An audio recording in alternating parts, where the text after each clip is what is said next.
लाल की। आप सब प्रेम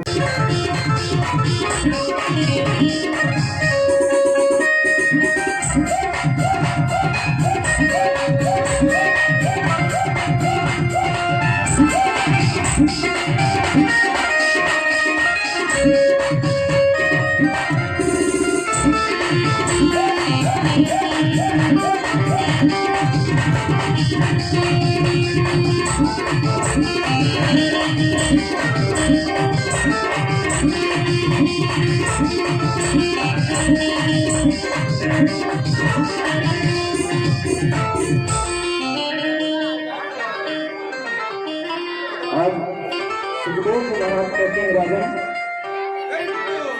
इस प्रकार भगवान का विवाह रुक्मिणी के साथ संपन्न हुआ। आगे एक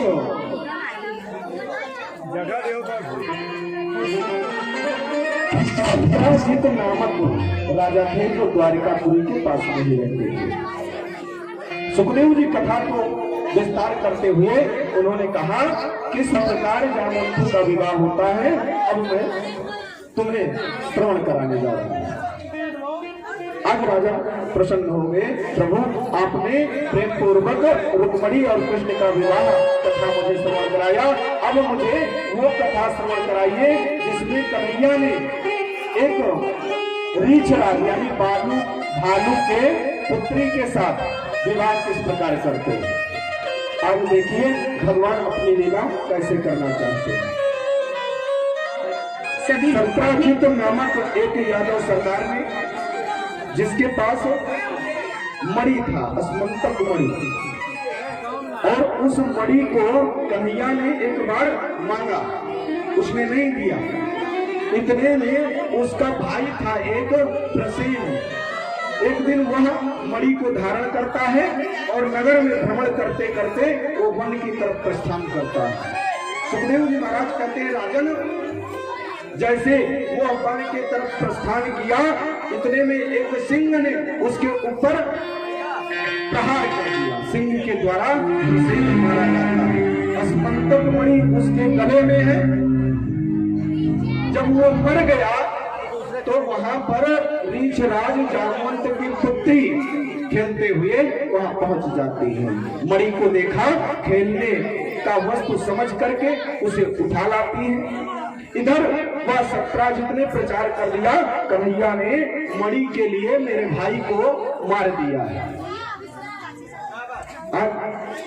जब कन्हैया को यहाँ चोरी लगा तो व्याकुल हो गए, भाई अब मैं क्या करूं, और उस मणि को खोजने के लिए स्वयं निकल पड़ते हैं। खोज कर रहे हैं, इतने में वन में जब पहुंचे तो उनको दिखाई पड़ा कि यह जो सत्राजित का भाई है प्रसेन, ये तो मर चुका है। तो आखिर मणि कहाँ गई और किसने मारा? उसके शरीर पर सिंह के नख के निशान बने हुए थे। भगवान समझ गए कुछ नहीं, इसके ऊपर सिंह ने प्रहार करके इसका वध कर दिया। मणि को खोजते खोजते आगे बढ़ते हैं कन्हैया। द्वारिकाधीश जब आगे बढ़ते हैं तो देखते क्या है, एक भालू का बच्चा रीछराज की पुत्री जामवंती उस मणि को लेकर के खेल रही है। भगवान ने पूछा, ये मणि तुमको कहां से प्राप्त हुआ? उसने बताया कि मुझे वन में पड़ा हुआ मिला है। कन्हैया ने कहा, मुझे दे दो। उसने मना कर दिया, अगर मणि लेना है तो मेरे पिता से मिलो, जब मेरे पिता कहेंगे तभी मैं मणि को दूंगा। कन्हैया पहुंच जाते हैं। काफी समय तक जामवंत से मांग करते मणि का, लेकिन जामवंत ने मना कर दिया। युद्ध हुआ, युद्ध काफी समय तक चला। अंतोगत्वा जामवंत को पता चलता है कि यही भगवान है। प्रेम पूर्वक जामवंत ने प्रार्थना करते हुए कहा, भगवान मणि मैं तभी दूंगा जब आप मेरे पुत्री से विवाह करोगे। आज वह जामवंती अपने पुत्री का विवाह कन्हैया से कराना चाहते हैं और बोलते हैं, जब विवाह करोगे उसके बाद मैं आपको दहेज स्वरूप में उस मणि को दूंगा।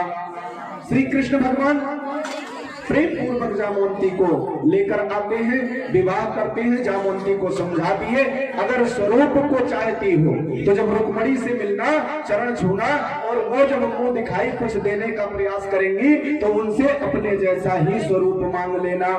जामवंती दुल्हन बन के पहुंची, घूंघट किए हुए वहां पहुंचती है और रुक्मणी से अपना सा शरीर अपने सा स्वरूप मांगती है।